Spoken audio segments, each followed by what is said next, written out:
Dengan pengkondisian tersebut, barang-barang yang dibawa oleh PT BR diduga tidak melalui pemeriksaan fisik, sehingga barang-barang yang diduga palsu, KW, dan ilegal bisa masuk ke Indonesia tanpa pengecekan oleh petugas Bea dan Cukai. Barang bukti yang ditunjukkan yaitu berupa uang tunai dalam pecahan rupiah senilai 1,89 miliar, kemudian uang tunai dalam bentuk dolar Amerika sejumlah 182.900, kemudian dolar Singapura senilai 1,48 juta Singapura dolar, dan juga dalam mata uang yen Jepang senilai 550.000. Selain itu juga logam mulia dengan total berat 5,3 kg atau setara dengan nilai 15,7 miliar. Kemudian 1 jam tangan mewah senilai 138 juta, sehingga total dari barang bukti yang kita tunjukkan ini senilai sekitar 40,5 miliar. Modus kejahatan Rizal X Direktur Bea Cukai bersama 5 tersangka lainnya diungkap KPK, atur jalur hijau impor.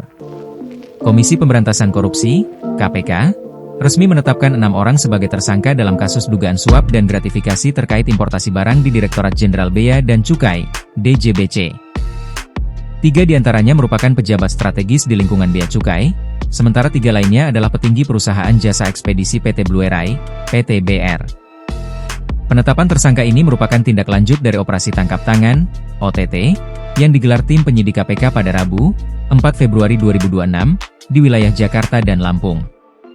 PLT Deputi Penindakan dan Eksekusi KPK, Asep Guntur Rahayu, dalam konferensi pers di Gedung Merah Putih KPK, Jakarta Selatan, Kamis, 5 Februari 2026, malam, mengungkapkan bahwa kasus ini bermula dari adanya permufakatan jahat untuk memanipulasi sistem pengawasan kepabeanan.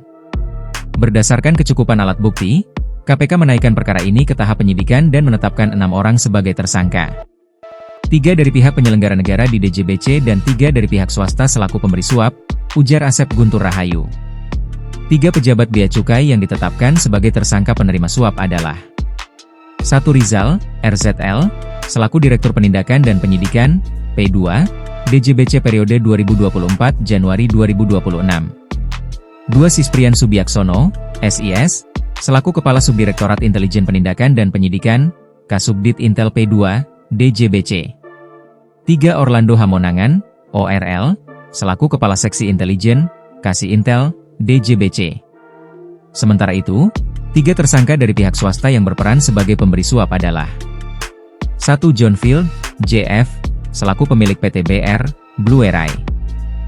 2 Andri, N, selaku Ketua Tim Dokumen Importasi PT BR. 3 Dedi Kurniawan, DK, selaku Manajer Operasional PT BR. Asep menjelaskan, konstruksi perkara bermula pada Oktober 2025. Terjadi kesepakatan antara pejabat Bea Cukai, Orlando dan Sisprian, dengan pihak PT Blue Air untuk mengatur jalur masuk barang impor. Dalam aturan kepabeanan, terdapat jalur hijau, tanpa pemeriksaan fisik, dan jalur merah, wajib pemeriksaan fisik. Oke. Untuk dimasukkan parameternya ke mesin targeting atau alat pemindai atau mesin pemeriksa barang. Seperti itu. Jadi tidak 100%, tadi hanya 70% saja.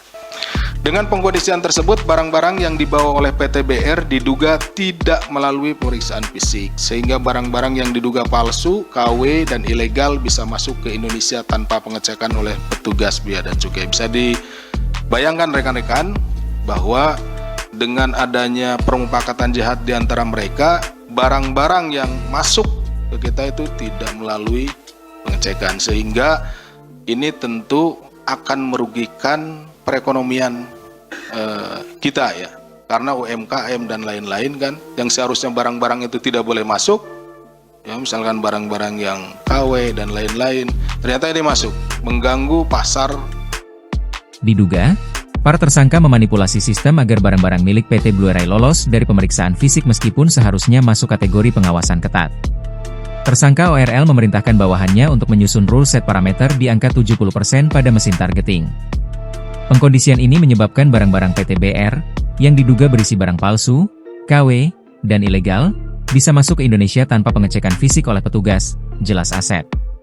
Sebagai imbalan atas karpet merah tersebut, pihak PT Blue Air memberikan sejumlah uang secara rutin setiap bulannya kepada oknum pejabat bea cukai sebagai jatah bulanan. Transaksi penyerahan uang tercatat terjadi intensif dalam periode Desember 2025 hingga Februari 2026. Dalam operasi senyap yang mengamankan total 17 orang tersebut, KPK turut menyita barang bukti fantastis dengan nilai total mencapai 40,5 miliar rupiah. Barang bukti tersebut ditemukan di kediaman Rizal, Orlando, kantor PT Blue Air, dan lokasi lainnya.